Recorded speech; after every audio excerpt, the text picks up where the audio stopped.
لا إله إلا الله محمد رسول الله عليه صلاة الله وآله والأحبة لا إله إلا الله محمد رسول الله عليه صلاة الله وآله والأحبة.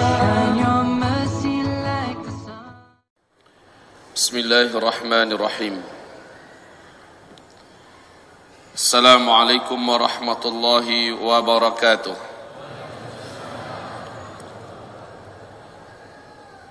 Alhamdulillahi rabbil alamin.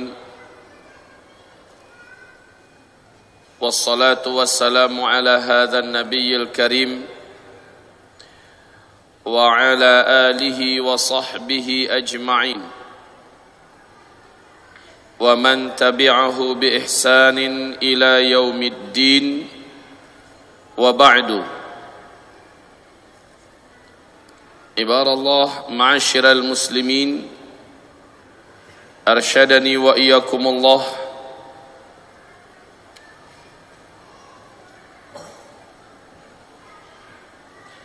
marilah kita sama-sama menambahkan lagi rasa syukur kita kepada Allah Subhanahu wa taala untuk kondisi akhir zaman yang sudah carut marut ini. Allah Subhanahu wa taala masih mempercayakan kita di antara orang yang ditarik agar ada di atas jalannya Shiratal Mustaqim. Karena tidak banyak orang pada hari ini sedang ada di atas jalan kita. Marilah kita menambahkan rasa syukur dengan harapan agar Allah tambahkan lagi nikmatnya kepada kita. La in syakartum la azidannakum. Kemudian kita bersalawat untuk kekasih Allah, kecintaan dan Habib kita bersama Sayyidina Muhammadin Rasulullah sallallahu alaihi wasallam, juga untuk seluruh keluarganya, para sahabat-sahabatnya, dan siapapun yang mengikutinya dengan ihsan sampai hari kiamat. Yang kita muliakan, kita cintai Ustadz Arifin Ilham, semoga Allah senantiasa menjaga dan memeliharanya. Semoga umat ini tetap terbimbing di bawah asuhannya. Yang kita cintai, yang kita muliakan, guru kita Abah Raud, yang Masya Allah saat beliau menyampaikan pengantar tadi, saya melihat seperti ada anak muda yang berapi-api menyampaikan ilmu. Saya katakan tadi, Abah seperti syabab menyampaikan ilmu. Syabab adalah seorang pemuda. Kaum muslimin, seluruh sahabat-sahabat kami dalam majlis az-zikra yang Masya Allah jibaku siang malam mereka, semoga Allah Subhanahu wa ta'ala masukkan mereka di antara para kekasihnya di langit sana. Amin ya rabbal alamin. Akhir-akhir ini tanpa pernah saya rencanakan, saya digelari orang Ustadz akhir zaman. Padahal seluruh kita manusia akhir zaman. Guru akhir zaman. Kiai akhir zaman. Karena memang kita sedang hidup di akhir zaman. Saya akhirnya pasrah, ridho dan ikhlas dikasih stempel Ustadz akhir zaman. Spesialisasi saya ketika di Timur Tengah adalah tafsir dan akidah. Saya fokus dalam pembahasan-pembahasan yang berkaitan dengan akidah. Seandainya Bapak Ibu melihat di YouTube beberapa ceramah saya, dan ke depan saya bertekad ingin mengkhatamkan tafsir Al-Quran dengan izin Allah Subhanahu wa ta'ala sebagai amanah ilmu yang ada, termasuk pembahasan akhir zaman ingin saya lebih rincikan lagi agar umat dapat mengetahui seluk-beluk akhir zaman ini lebih tajam. Pertemuan kita di Masjid Az-Zikra ini kita belah menjadi dua. Yang pertama, menjelang zuhur saya akan sampaikan tentang pengantar atau asas akhir zaman. Saya akan uraikan kepada Bapak Ibu, kita memang benar-benar hidup di akhir zaman. Ini yang pertama. Selepas sholat zuhur, jika memungkinkan, saya sampaikan dua hal. Yang pertama, membedah tentang Dajjal. Dan yang kedua, ini kita jadikan penutup, persiapan dan amalan apakah yang harus kita segera lakukan dalam rangka menyambut huru hara dan petaka-petaka besar akhir zaman, agar kita termasuk di antara hamba Allah yang selamat agama, selamat dunia, selamat akhirat. Ini yang paling penting. Kalau ada yang sudah berniat hanya sampai zuhur, maka baiknya urungkan lagi niatnya. Belum tentu Allah akan kasih rezeki seperti hari ini. Dan belum tentu seorang hamba Allah Zulkifli Muhammad Ali masih punya umur sampai besok. Hari ini adalah milik kita, maka pastikan jangan lepas kemana-mana. Hari ini kita raja dari waktunya, maka jangan sampai kita diatur oleh waktu yang lain yang tidak lebih penting daripada ini. Kaum muslimin, hamba-hamba Allah sekalian yang saya muliakan, tentang akhir zaman. Di dalam hadis sahih Imam Muslim, Umar ibn Khattab, semoga Allah ridha kepadanya, bercerita, ketika kami sedang duduk-duduk mengelilingi Nabi Muhammad, bainama nahnu julus inda Nabi sallallahu alaihi wasallam, idh tala'a alaina rajul shadidu bayadhi thiyab shadidu sawadi sya'r la yura alaihi atharu safar wa la ya'rifuhu ahadun minna. Tiba-tiba datang seorang lelaki ke tengah-tengah kami, sangat putih baju jubahnya, bersih sekali, sangat hitam rambutnya, lebat ikal, dan bersih sekali, wajahnya pun menawan. Tidak nampak orang ini tanda-tanda habis melakukan safar yang jauh. Lah dulu itu nggak ada pesawat, dulu itu tidak ada mobil. Kalau orang lepas dari safar ketahuan pak, mukanya kusut, rambutnya semrawut, bajunya juga lusuh. Tapi ini nggak nampak sedikit pun, bersih banget. Mendadak muncul satu kota Madinah, nggak ada yang kenal dengan laki-laki ini. Fajalasa ila Nabi sallallahu alaihi wasallam fasnada rukbatih ila rukbatih. Dia duduk tepat di hadapan Nabi, diadunya kedua lututnya dengan kedua lutut Nabi Muhammad sallallahu alaihi wasallam. Wa wada'a kaffaihi ala fakhidhaihi. Kedua telapak tangannya dia letakkan di atas kedua paha Nabi Muhammad sallallahu alaihi wasallam. Face to face, wajah melihat kepada wajah, menatap mata kepada mata. Kayak udah akrab sekali. Langsung dia bertanya, ya Muhammad, akhbirni anil Islam. Hai Muhammad, kabarkan kepada saya tentang Islam.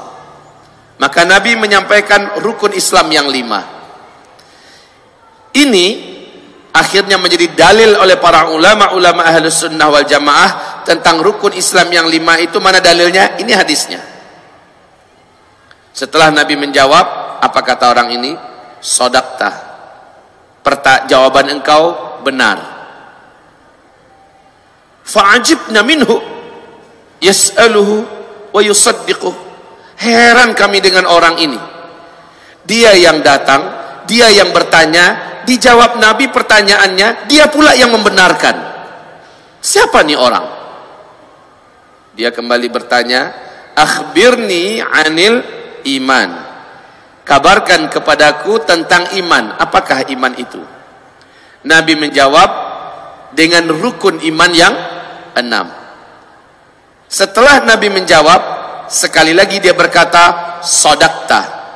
Bagus. Jawaban ini juga tepat. Kemudian dia bertanya tentang ihsan. Nabi menjawab, an ta'budallah ka'annaka tarah, fa in lam takun tarah fa innahu yarak.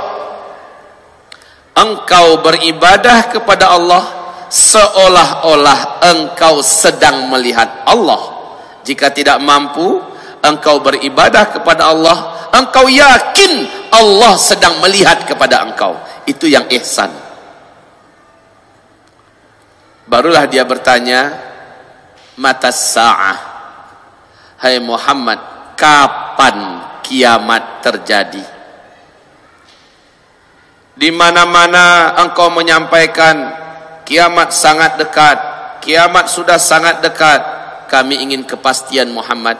Matas sa'ah, kapankah kiamat itu akan terjadi? Tepatnya kapan? Nabi sebagai seorang as-sadiqul masduq menjawab, mal mas'ulu anha bi'a'lama minas sa'il. Sorry, untuk pertanyaan yang ini tidaklah orang yang ditanya lebih tahu daripada orang yang bertanya. Saya tidak tahu.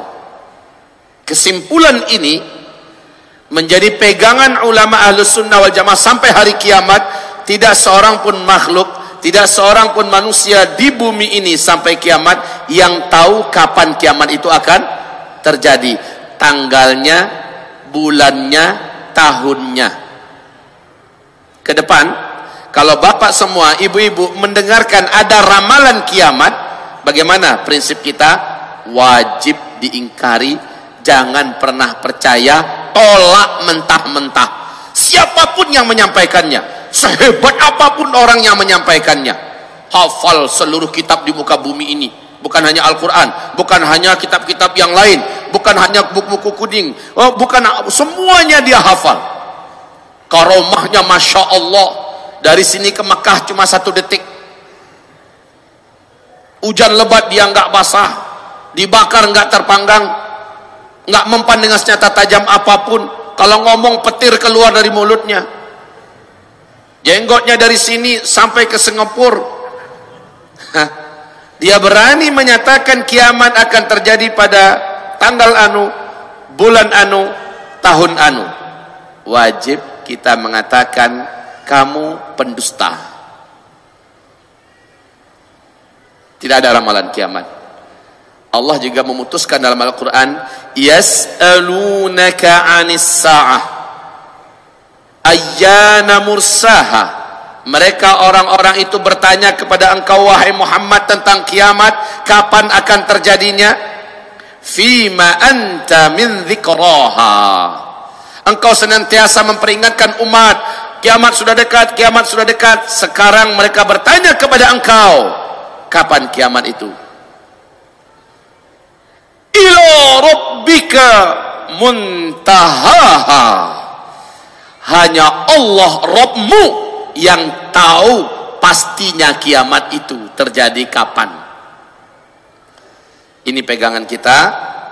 Maka kita menguraikan tentang akhir zaman, bukanlah menyampaikan tentang kiamat akan terjadi tanggal, bulan, tahun anu. Tidak. Saya hanya akan menyampaikan inilah kita di akhir zaman. Persis saat Nabi sudah angkat tangan, saya nggak tahu. Lalu beliau ditanya, akhbirni an amaratiha. Kabarkan kepada saya Muhammad tentang ciri-ciri kiamat sudah dekat. Nah, pertanyaan yang ini, apa kata Nabi? Kalau ini pertanyaan ente, ini gua banget ini. Saya bisa jawab kalau pertanyaan yang ini. Ciri-cirinya, tanda-tandanya saya sampaikan. Di dalam hadis ini Nabi menyebutkan antalidal amatu rabataha. wa antaral hufatal uratal alata ri'a asyah yatatawaluna fil bunyan. Setelah Nabi menjawab begitu, orang ini langsung berdiri, dia pergi. Umar dicolek oleh Nabi. Umar, ente tahu itu orang siapa? Enggak ya Rasul. Kejar, tangkap dia, bawa kemari, giliran kita yang tanya itu orang siapa? Siap ya Rasulullah. Umar pun berdiri. Bapak tahu langkahnya Umar bin Khattab ini, Pak, 2 kali langkahnya para sahabat. Dia orangnya tinggi. Dalam sejarah disebutkan Umar kalau naik kuda perang, kakinya tidak digantungnya di strap, dibiarkannya lepas, kudanya jalan, 2 ujung kakinya bisa membuat 2 garis di jalan. Tinggi gede Umar, dia menyusul langsung. Padahal baru aja pergi itu orang. Umar ngelihat kiri kanan dah nggak ada. Ya Rasulullah, he's gone. Dia udah pergi ya Rasul, udah nggak tahu kemana. Innahu Jibril, kata Rasul. Itu tadi adalah malaikat Jibril. Atakum liyu'allimakum dinakum. Datang kemari khusus ingin ngajarin kalian semua isi agama ini. Jadi isi agama dalam hadis itu ada 4. Islam, iman, ihsan, dan ilmu tentang tanda-tanda kiamat. Ini penting, Pak. Kalau mau belajar agama ini, belajarlah dari Islam, fikih-fikih. Belajar tentang iman, tauhid, akidah. Belajar tentang ihsan, ya, yang berkaitan dengan sufi dan segala macamnya. Belajarlah tentang ilmu tentang tanda-tanda akhir zaman, karena kita akan ada di tengah-tengah itu. Baik. Jawaban Nabi ini yang paling penting kita bedah. Antalidal amatu rabataha wa antaral hufatal uratal alah ri'a asyah yatatawaluna fil bunyan. Ciri kiamat sudah sangat dekat adalah jika engkau memasuki satu zaman, orang yang hidup pada zaman itu dulunya mereka miskin-miskin, kere-kere, penggembala ternak, saking miskinnya mereka tidak punya alas kaki dan telanjang dada. Yatatawaluna fil bunyan, tiba-tiba mereka menjadi kaya raya, berkuasa, berlomba-lomba, berbangga-bangga membangun gedung-gedung yang tinggi. Jika zaman itu engkau temukan, jarak masa antara engkau dengan kiamat sudah sangat-sangat dekat. Ini hadis Imam Muslim. Di dalam hadis Imam Ahmad, Abu Hurairah bertanya kepada Rasulullah, "Ya Rasul, siapakah yang engkau maksud? Miskin, penggembala ternak, tiba-tiba menjadi kaya raya, dan mereka berkuasa, lalu mereka berlomba-lomba, berbangga-bangga membangun gedung-gedung yang tinggi. Siapakah yang engkau maksud itu, wahai Rasulullah?" Jawaban Nabi sangat menakjubkan. Humul Arab. Humul Arab. Mereka adalah bangsa Arab. Lihat ini hadis, lihat realitanya sekarang. Sebelum minyak bumi ditemukan, Arab masih namanya Jazirah Arab. Miskin, Pak. Gurun Sahara luas, tandus, seperti nggak punya masa depan, nggak punya harapan. Masyarakatnya memang mengandalkan beternak semampunya. Tapi saat minyak bumi dijumpai, ditemukan, apa yang terjadi, Pak? Mereka langsung berubah menjadi negara petrodolar. Masing-masing mendirikan negara sendiri-sendiri. Arab Saudi, Kuwait, Qatar, Uni Emirat Arab, Bahrain, Oman, dan Yaman. Masya Allah, lihat apa yang mereka buat hari ini. Lihat saja di Arab Saudi, di sekitar Masjidil Haram, mereka sudah membangun gedung-gedung yang menakjubkan. Mata dunia tertuju dan terarah ke sana. Gedung-gedung yang lebih tinggi daripada bukit-bukit yang ada. Kayak tenggelam Ka'bah dibuatnya kaum muslimin. Lihat Masjid Nabawi dikitari oleh hotel-hotel bintang 5, besar-besar dan tinggi-tinggi, mewah-mewah. Silahkan datang ke Riyadh. Gedung-gedung yang dibangun di masa Pangeran Salman dulu masih menjadi pangeran, sangat menakjubkan, yang menyulap Riyadh menjadi kota metropolitan ala Eropa. Silahkan datang ke Taif, negeri gersang, tandus, dan panas. Hari ini Taif disulap menjadi kota yang menawan dan menakjubkan. Silahkan datang ke Jeddah. Siapa yang tidak kenal dengan Jeddah? Persimpangan dunia, pusat perdagangan Timur Tengah menjadi kota yang sangat menyilaukan mata. Itu baru Arab Saudi. Sekarang kita lihat Kuwait. Ada punya rezeki, silakan lihat bagaimana ibu kota Kuwait. Allahu Akbar. Duit bagi mereka sudah tidak ada serinya. Masya Allah, mereka bangun gedung-gedung super mewah yang membuat mata-mata dunia memang harus mengangguk-angguk penuh ketakjuban. Sekarang lihat Abu Dhabi. Abu Dhabi ibu kotanya Qatar. Bapak akan betah tinggal di sana dan tidak percaya kalau sedang ada di Arab. Lihat Dubai. Bahkan gedung tertinggi di dunia hari ini adanya di Dubai. Namanya Burj Khalifah. Burj Khalifah. Ketinggiannya 828 meter.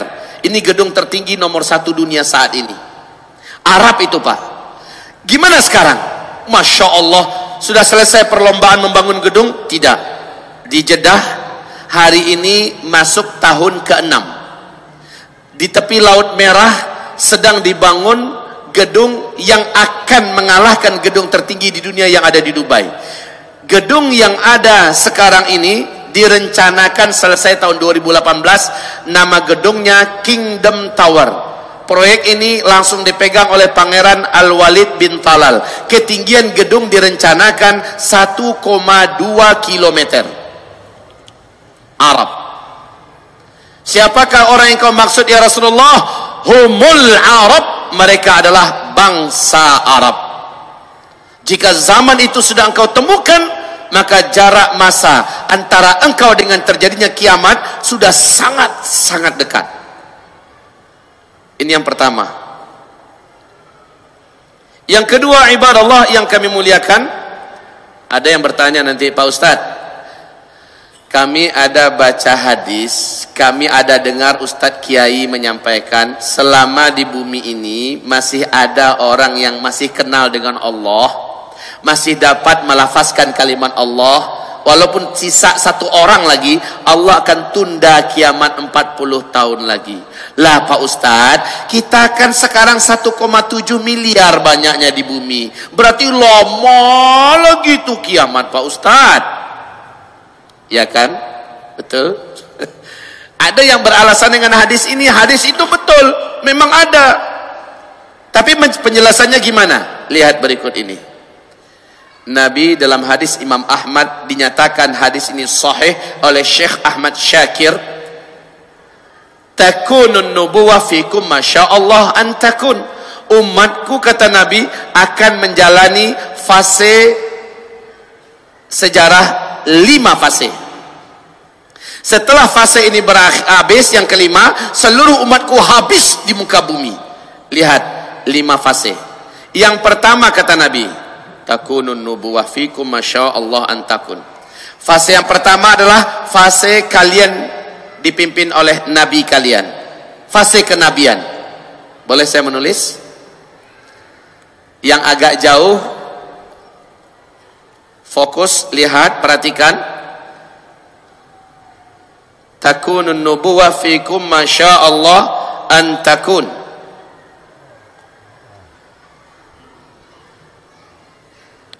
Bismillahirrahmanirrahim.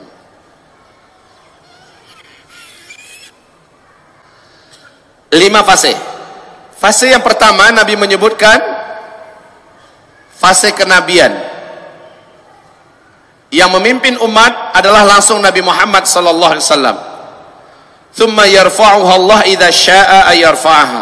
Allah pasti akan mengangkat fase itu jika menurut Allah waktunya dah habis. Fase ini telah berakhir dengan wafatnya Nabi Muhammad sallallahu alaihi wasallam. Lalu kalian masuk pada fase kedua. Thumma takunu khilafatan ala minhajin nubuwah. Lalu kalian masuk pada fase kekhalifahan dengan konsep kenabian. Yang memimpin umat Islam adalah para khalifah Rashidah. Dan Rasulullah langsung menyebutkan lama fase ini hanya 30 tahun. Thumma yarfa'uha idza syaa'a ayarfa'aha. Fase ini akan Allah angkat, akan berakhir jika menurut Allah waktunya sudah habis. Wafatnya Khalifah Ali bin Abi Thalib adalah akhir dari fase yang kedua. Kemudian kalian masuk pada fase ketiga, kata Nabi. Thumma takunu mulkan 'abdan fatakunu masya Allah an takun thumma yarfa'uha idza syaa yarfa'aha. Fase yang ketiga, kalian akan dipimpin oleh para khalifah-khalifah yang menggunakan sistem kerajaan. Ini adalah fase yang ketiga. Gelar pemimpinnya tetap khalifah, akan tetapi sistem yang mereka gunakan sistem kerajaan.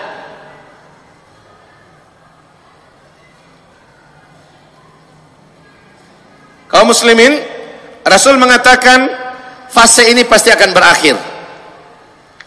Ternyata sejarah membuktikan dan sepakat ahli sejarah menyebutkan fase yang ketiga telah tutup.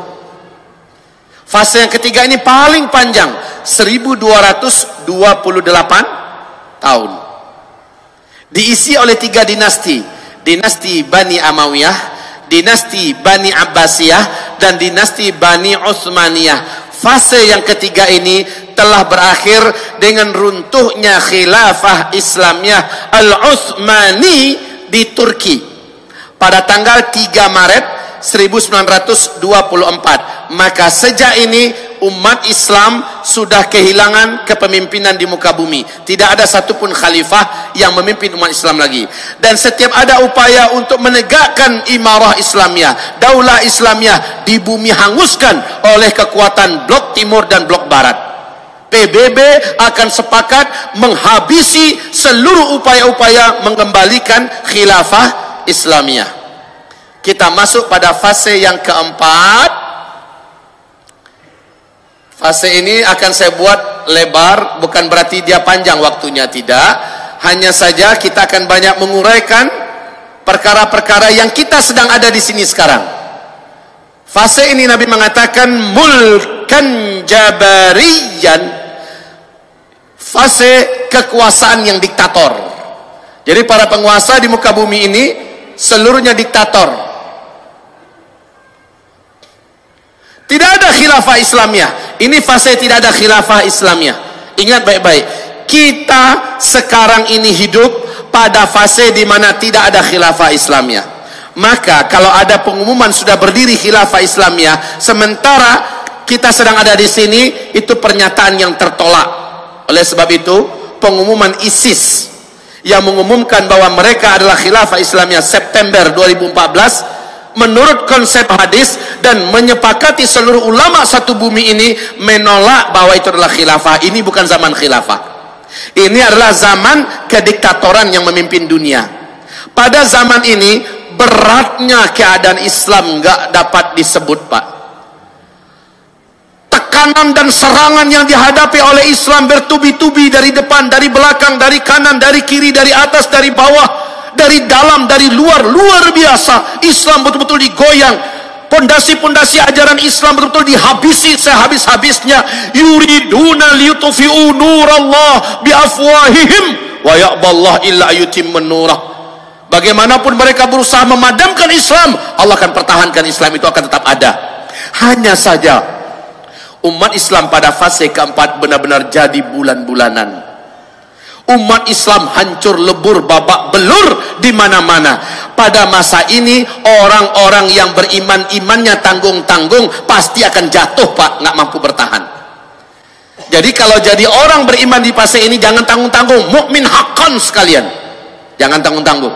Kalau tanggung jatuh. Kata Rasulullah, yusbihur rajulu fiha mu'mina wa yumsi kafira. Paginya masih beriman, sorenya udah kafir.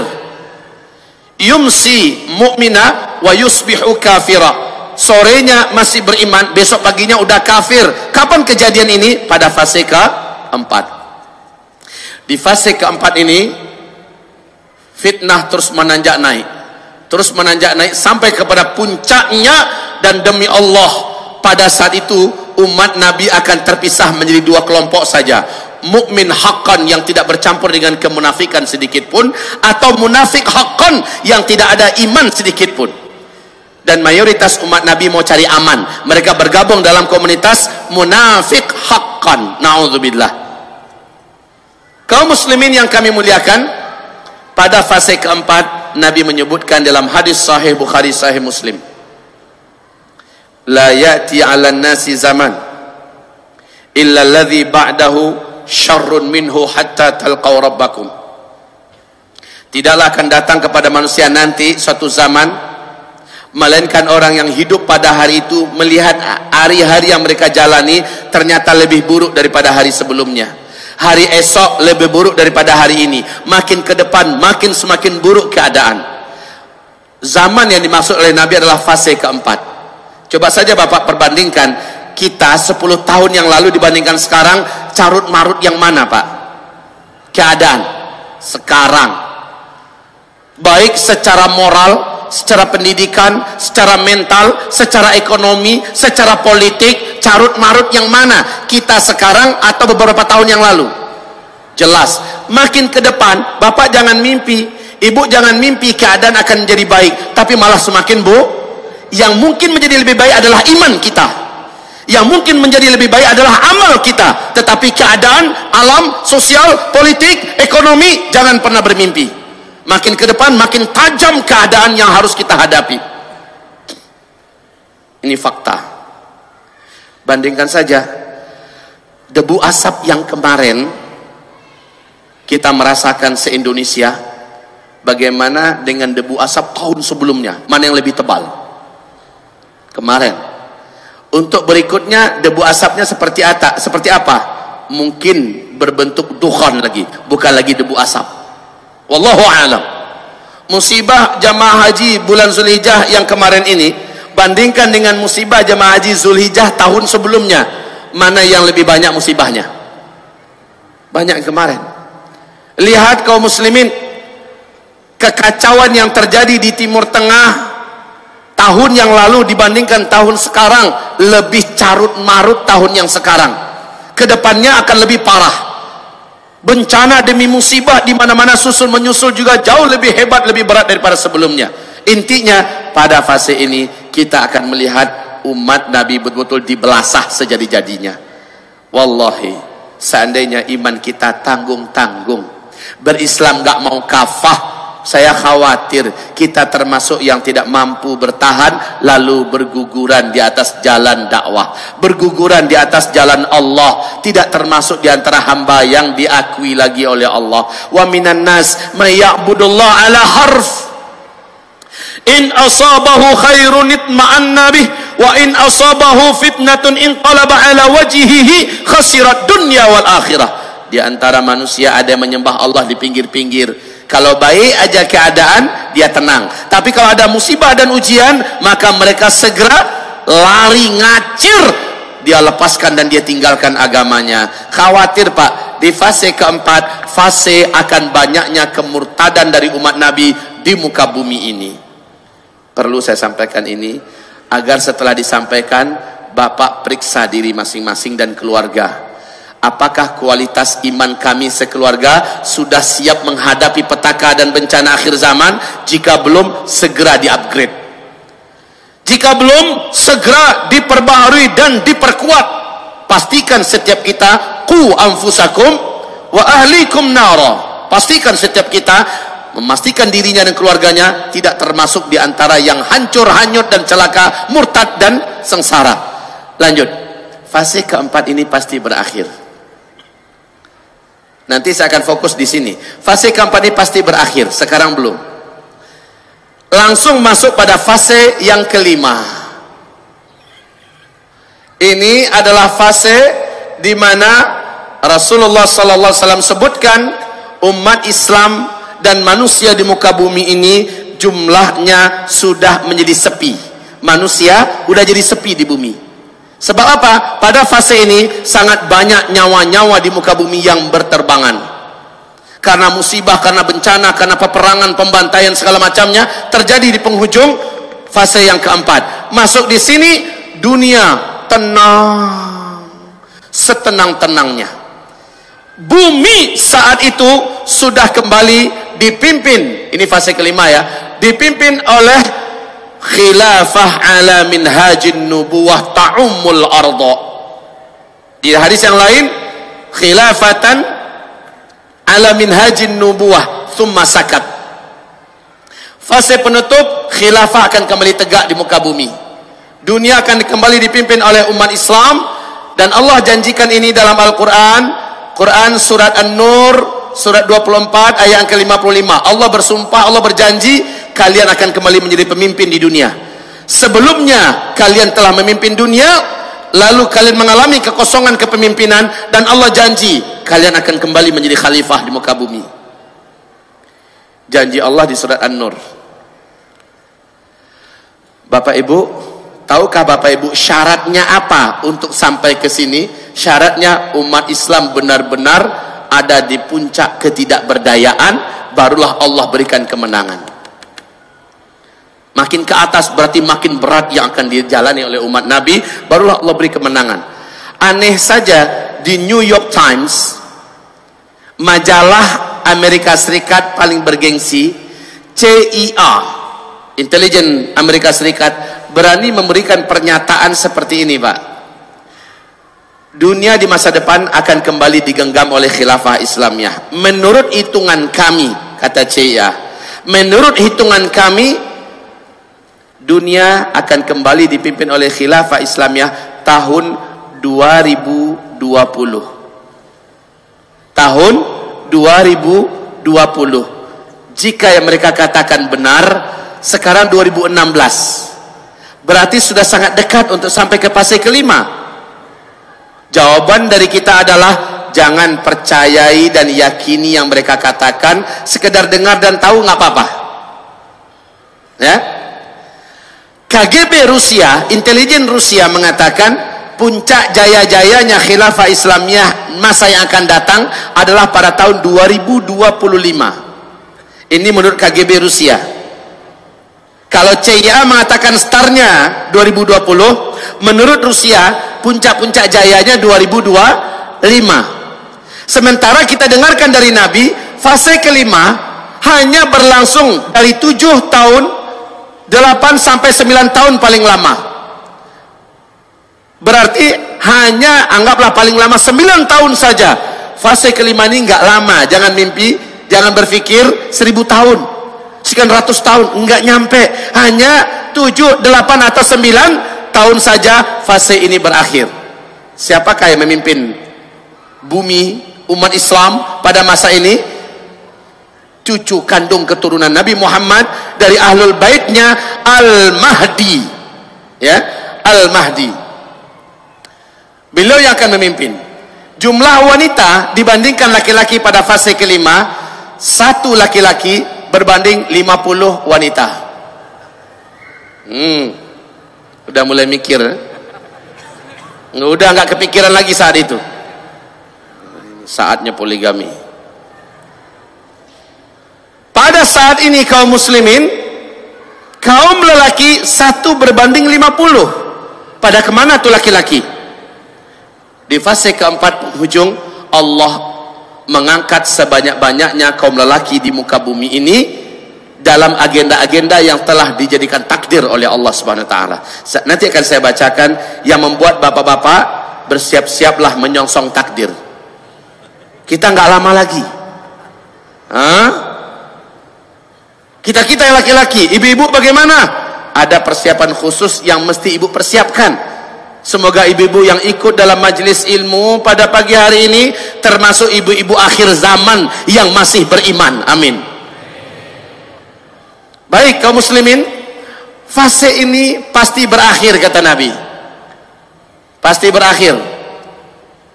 Jadi jika fase pertama dimulai oleh Nabi, ini adalah start, dan fase kelima adalah finish.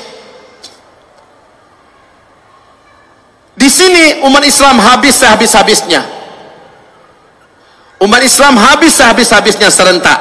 Apa yang terjadi? Terjadi tanda besar kiamat yang ketujuh di sini. Tanda besar kiamat yang ketujuh yang mewafatkan seluruh umat Nabi dan orang Islam, orang beriman di muka bumi ini, serentak di muka bumi, habis sehabis-habisnya. Ingat kaum muslimin, Nabi bersabda sallallahu alaihi wasallam, jarak masa antara saya diutus dengan umat saya wafat serentak di muka bumi. Hadis ini diriwayatkan oleh Abu Daud. Hadis ini statusnya dhaif jiddan. Karena dhaif jiddan, adabnya sampaikan status hadis itu dan tidak boleh dibina di atasnya akidah dan keyakinan. Cukup sekedar umat tahu, tapi sampaikan kepada mereka, jangan dijadikan sebagai akidah, jangan dijadikan sebagai keyakinan. Hanya karena jalur hadis ini turuknya banyak, maka naiklah statusnya kepada hasan li ghairi.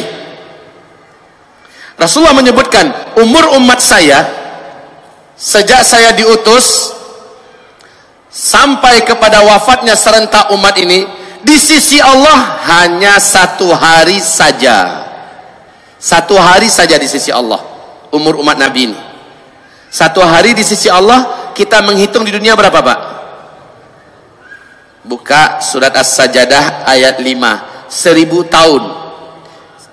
Yudabbirul amra minas samai ilal ard thumma ya'ruju ilayhi fi yawmin kana miqdaru alf sanatin mimma ta'uddun.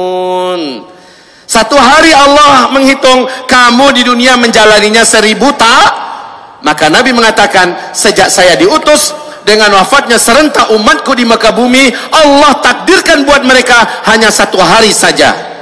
Nabi diam sebentar, lalu Allah menambahkan setengah hari lagi. Allah menambahkan setengah hari lagi.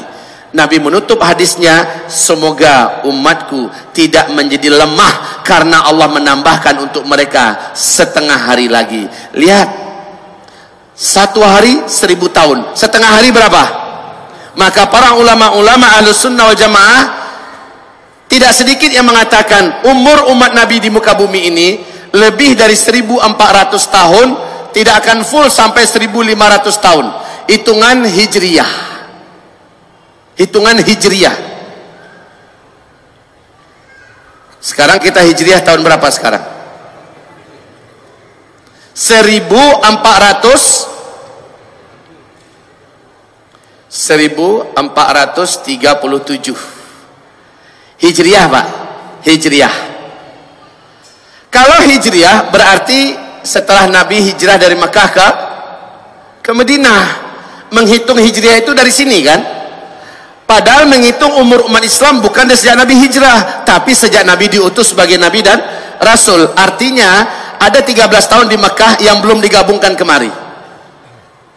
Gabungkan lagi. 1450 yang sudah jalan. Seandainya kita hitung full saja 1500, artinya umat Islam hidup di daratan, di permukaan bumi ini hanya tersisa 50 tahun saja ke depan. Wallahu a'lam. Kalau begitu, adakah sesuatu yang pantas untuk diperebutkan dari dunia ini? Adakah sesuatu yang pantas untuk ditamakkan dari dunia ini? Adakah sesuatu yang pantas dari dunia ini yang kita bakhilkan, yang kita pelitkan? Adakah daripada dunia ini yang pantas untuk jadi rebutan sehingga kita mau putus silaturahmi, sehingga kita mau bertumpah darah dan berperang, sehingga kita melalaikan kehidupan yang akan kita songsong? Tidak pantas, kaum muslimin. Dunia sebentar lagi akan kita tinggalkan. Dunia yang sebentar lagi dipaksa oleh Allah untuk meninggalkannya. Tidak lama lagi. Ustaz, itu kan hadisnya dhaif. Iya. Kalau begitu kan kita tidak perlu yakin dan percaya dengan itu. Benar. Tetapi mengilmuinya adalah hak kita. Mengetahui adalah hak kita. Menurut para ulama ahli hadis, kalau hadis dhaif jadi kenyataan, maka dia statusnya sudah sama dengan hadis sahih. Taib kaum muslimin yang kami muliakan, perkataan Rasulullah tetap lebih kita dengarkan daripada perkataan selain daripada beliau, walaupun status hadisnya dhaif. 6. Ini yang kedua. Yang ketiga, Rasul bersabda, umatku tidak akan mengalami kiamat. Dunia ini tidak akan pernah kiamat sampai 10 tanda besar kiamat muncul seluruhnya. Apabila yang pertama sudah keluar, yang kedua pasti menyusul dengan cepat, yang ketiga, keempat, kelima, dan seterusnya. Harazatun manzumatun fi silk, yuqta'u silkun yatba'u ba'daha ba'dah. 10 tanda besar kiamat ini, kata Nabi, persis seperti 10 butir-butir marjan yang di tengah-tengahnya ada ruangan kosong, lalu dimasukkan tali. Antar satu butir dengan butir yang lain dihubungkan oleh tali tersebut, mirip seperti butir-butir tasbih. Di bagian bawahnya dikasih simpul sehingga tertahan butiran itu keluar. Yuqta'u silkun, ketika simpul itu dipotong, apa yang terjadi? Butiran pertama keluar. Bagaimana butiran kedua? Langsung menyusul. Yang ketiga, keempat, kelima, keenam, susul menyusul dengan sangat cepat. Antara jarak butiran pertama keluar dengan kedua sangat dekat. Jangan fikir sampai ribuan tahun, ratusan tahun, puluhan tahun. Tidak, sangat dekat. Kalau yang pertama sudah keluar, yang kedua pasti di belakangnya menyusul. Yang ketiga menyusul lebih cepat lagi. Yang keempat lagi lebih cepat. Seterusnya seperti itu. Harazatun manzumatun fi silk, yutba'u silkun yatba'u ba'daha, yuqta'u silkun yatba'u ba'daha ba'dan. 10 tanda besar kiamat ini, 7-nya akan disaksikan oleh umat Nabi. Kita umat Nabi masih hidup di bumi sempat menyaksikan yang 7 ini. 3 yang sisa akan disaksikan oleh orang-orang kafir saja yang masih tersisa hidup di dunia. Apa yang 7? 7 itu 4-nya ada pada fase keempat, ya. Kemudian 3-nya terjadi pada fase kelima. Mari kita saksikan bersama-sama uraiannya berikut ini. Kalau Bapak Ibu membaca buku-buku tentang hadis-hadis fitnah akhir zaman, insya Allah Bapak Ibu akan bingung membacanya. Sebab hadisnya seperti tumpang tindih, Pak. Kayak nggak tertib, nggak teratur. Ini menyebabkan orang, walaupun dia orang alim, kalau dia tidak berdalam-dalam, dia akan penuh dengan kebimbangan dan kebingungan. Kemana nih perginya hadis, kemana? Sejak tahun 2003, saya mencoba membedah kitab-kitab, bermajlis dengan para ulama, bermulazamah dengan ulama ahli hadis, dan saya pastikan kepada mereka, akhirnya urutan berikut, insya Allah Ta'ala, urutan yang lebih banyak dipegang oleh para ulama-ulama ahlus sunnah wal jamaah dari hadis-hadis yang sahih bahkan mutawatir. 10 tanda besar kiamat. Yang awal, ini yang pertama, tanda besar kiamat yang pertama, bumi dibungkus oleh dukhon. Bumi dibungkus oleh dukhon. Gelap bumi ini selama 40 hari 40 malam. Dukhon. Dukhon. Ya. Dukhon. Dukhon ini adalah kabut asap, kabut debu yang sangat panas dan sangat tebal. Saking panasnya, kata Rasulullah sallallahu alaihi wasallam, orang-orang kafir sampai melepuh kulit mereka. La ilaha illallah, panasnya kayak dalam oven, Bu. Saking panasnya, orang kafir loh ya. Dan dari lubang hidung mereka mengeluarkan asap, dari mulut mereka mengeluarkan asap, dari lubang dubur mereka juga mengeluarkan asap. Mata mereka seperti mau lepas dan keluar dari sarangnya. Telinga mereka seperti mau pecah, jantung mereka seperti panas terbakar. Orang-orang kafir dan orang-orang yang beriman hanya imannya menyimpang. Orang-orang Islam yang hobi buat dosa dan maksiat, kata Rasulullah sallallahu alaihi wasallam, mereka sama tersiksanya seperti orang kafir. Akan tetapi umatku yang beriman, imannya lurus dan amal soleh mereka banyak sebelum itu terjadi, mereka aman. Saat dukhon sudah lenyap, matahari kembali nampak, orang-orang yang beriman dan yang amal solehnya banyak sebelum kejadian itu hanya seperti terserang flu dan demam saja. Kulitnya utuh, tubuhnya utuh, dia sehat, dia selamat, hanya seperti terserang flu dan demam saja. Tapi orang kafir, orang Islam yang hobi berzina sebelum kejadian itu, orang Islam yang hobi minum minuman keras, orang Islam yang hobi menelantarkan salat, orang Islam yang hobi durhaka kepada kedua orang ibu bapaknya, orang Islam yang masih hobi makan riba, orang-orang Islam yang masih banyak berbuat dosa dan maksiat, dia sama tersiksanya seperti orang-orang kafir. La haula wala quwata illa billah. Dukhon ini 40 hari 40 malam. Bumi ini gelap gulita. Kalian tidak mampu membedakan kapan siang, kapan malam.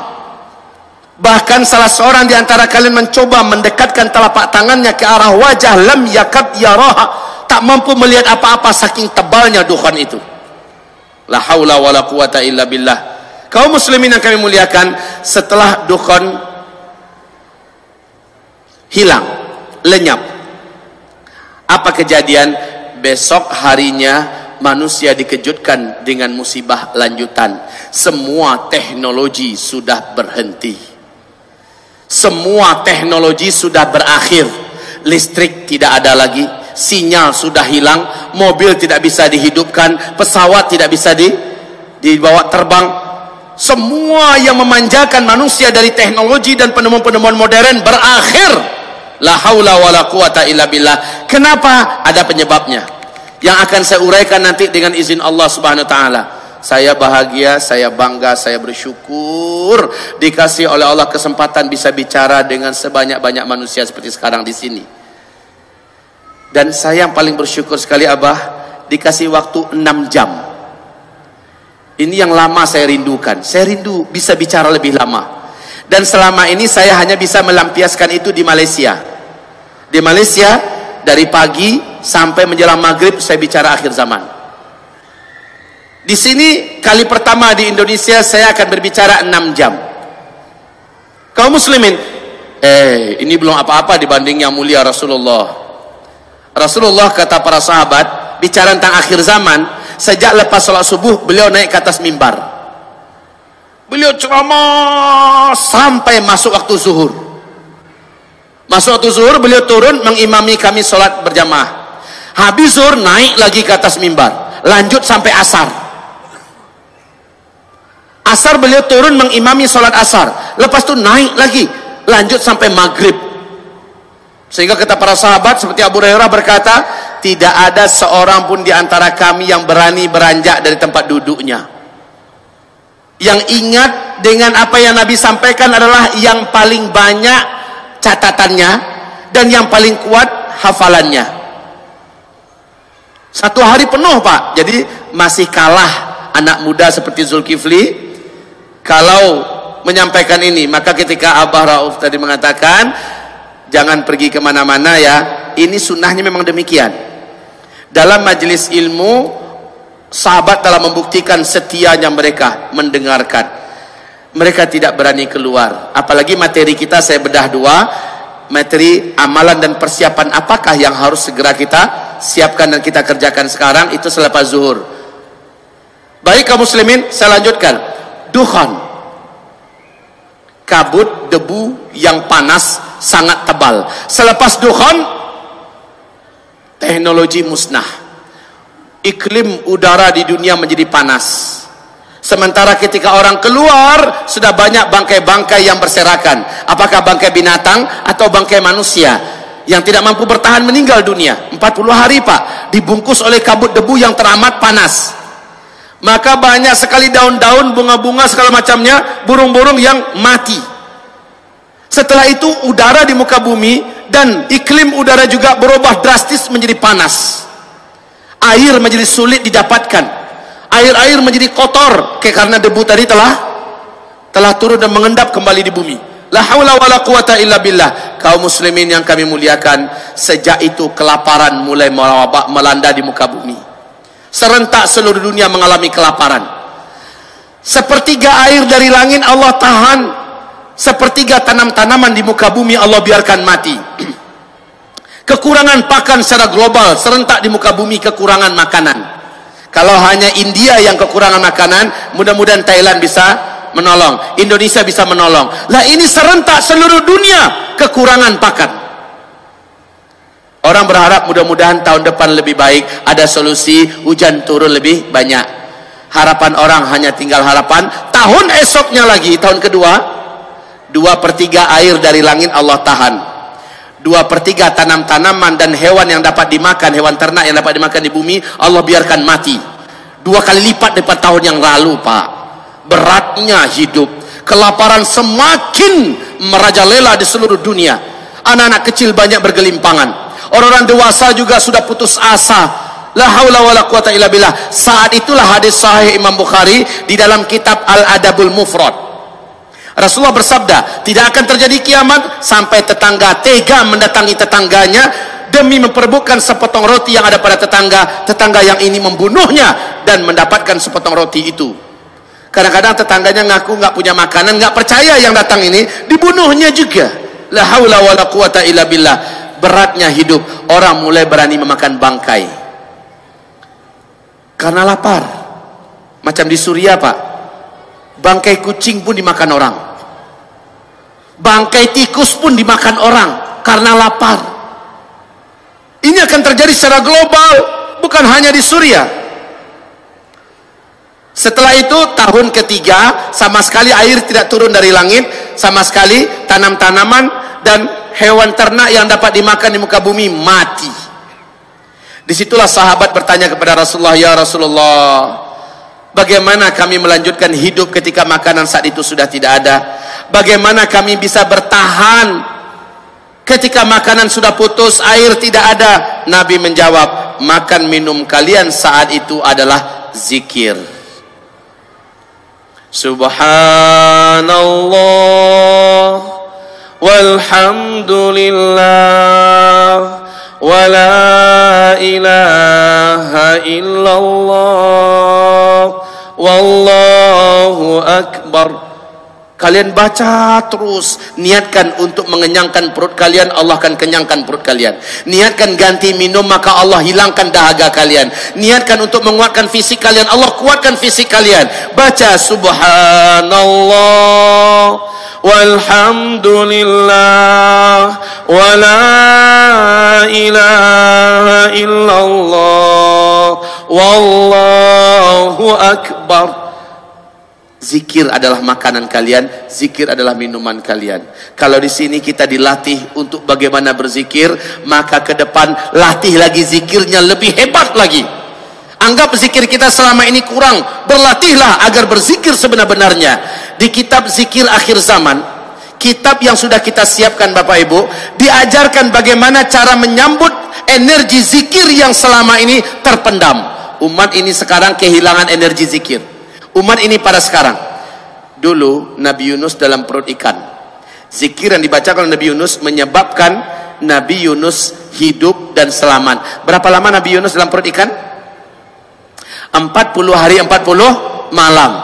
Para ulama ahli tafsir mengatakan, ada yang mengatakan 1 minggu, ada yang mengatakan 20 hari, tetapi banyak riwayat mengatakan beliau dalam perut ikan 40 hari 40 malam. Dukhan berapa lama? Sama, 40 hari 40 malam. Nabi Yunus dalam perut ikan ada oksigen enggak? Dukhan ketika sangat tebal menyelimuti bumi, gampang enggak mendapatkan oksigen? Sama gelapnya, hitam pekat, sama dengan Nabi Yunus. Ada enggak sesuatu yang dapat diminum oleh Nabi Yunus dalam perut ikan? Tidak, sama dengan orang yang dibungkus oleh dukhan. Kejadiannya sama. Maka Nabi mengatakan sallallahu alaihi wasallam, ala unabbiukum bisyai' idza nazala birajulin minkum karbun aw bala'un min balayad dunya thumma da'a bihi illa furija anhu qalu bala qala du'a'u dhinnun.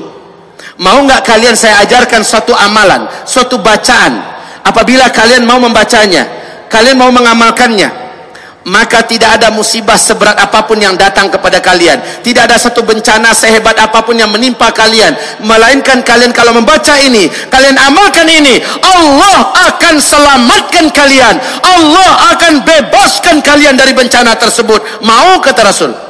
Para sahabat menjawab, qalu bala, mau ya Rasul, mau. Nabi mengatakan, du'a'u dhinnun, doa dhunnun. Zunnun itu adalah gelarnya Nabi Yunus.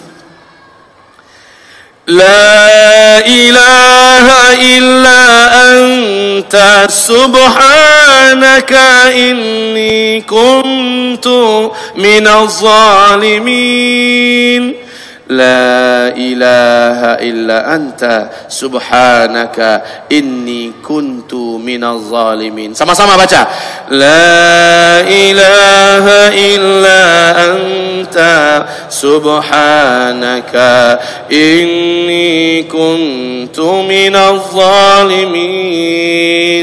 La ilaha illa anta subhanaka inni kuntu minaz zalimin. La ilaha illa anta subhanaka inni kuntu minaz zalimin. Terus Nabi Yunus membaca itu dalam kegelapan di perut ikan di tengah kedalaman laut samudra. Terdengar zikir itu membumbung ke arasy Allah, mengguncang arasy Allah. Lalu Allah perintahkan para malaikat, turun, kalian periksa siapa yang berzikir itu. Allah Maha tahu, tapi Allah ingin beberkan ini kepada makhluk sampai hari kiamat. Malaikat periksa, ternyata zikirnya Nabi Yunus. Maka kata Rasulullah, siapa yang berzikir dengan zikir Nabi Yunus, apapun musibah yang dihadapinya dalam hidup, Allah pasti akan lepaskan dia dari musibah itu. Kesulitan apapun yang dia hadapi dalam hidup, dia zikirkan ini dengan zikir yang sebanyak-banyaknya, Allah akan bebaskan dia dari kesulitan hidup itu. Zikir ini dibaca terus menerus. Baik, kita lanjutkan. Dukhan, itulah dia tahun ketiga setelah Dukhan, terjadilah tanda besar kiamat yang kedua. Dan manusia saat itu sudah putus asa untuk hidup. Sampai-sampai orang yang beriman, kata Rasulullah, mereka lewat tepi kuburan. Dia berkata, ini orang beriman loh, orang yang taat, orang yang soleh, lewat di tepi kuburan. Apa katanya? Alangkah bahagianya orang-orang yang ada di dalam tanah itu. Kalaulah saya di posisi dia saat ini. Orang beriman, saking beratnya hidup ditahan, ditanggung Bapak, sampai-sampai dia iri dengan orang-orang yang sudah duluan meninggal, yang sudah ada di dalam kuburan. Alangkah bahagianya mereka, padahal belum tentu mereka bahagia dalam kubur. Tapi saking beratnya hidup di dunia. Saat itulah berita kemunculan Dajjal, tanda besar kiamat yang kedua.